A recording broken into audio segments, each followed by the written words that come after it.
Hi again, Barstow friends. It's Mrs. Gallagher here again in my guest bedroom, which has been turned into an office while we're working from home.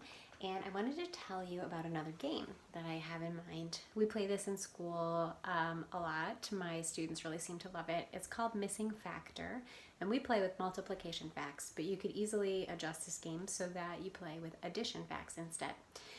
So you need at least 3 people to play, and 2 slips of paper, one for each of our contestants, and then something for each of them to write with. So the contestants have to sit back to back, so they can't see each other's papers, and they each write a number on the paper. You can put some rules about what kinds of numbers they can write.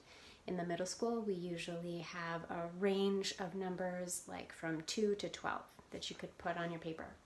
And then the third person, that's who I'm going to be today, is like the referee, sort of. We call it the facilitator.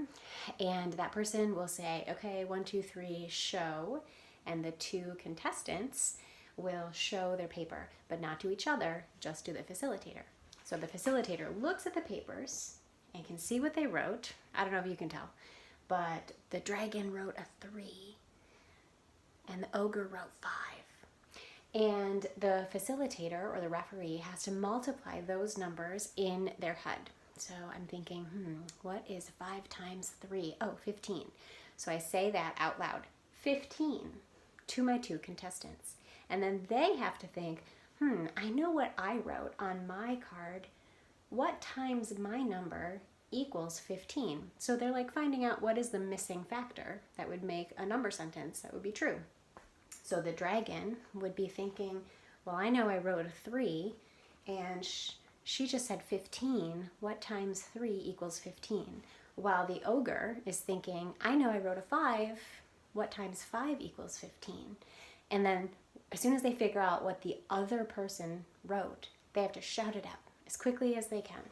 And the first person to call out the right number is the winner of that particular round. And then you can kind of take turns. So the referee gets to play also, or you could just like do a lightning round and see how many points you could get per person in 10 minutes or something like that.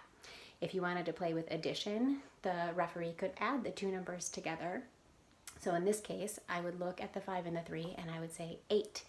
And my 2 contestants would think, what plus my number would equal 8? And they'd have to call out that number too. So have fun playing Missing Factor, and if you have any videos or photos of you and your family playing, send them along and we'll include them in the broadcast. Have a great day.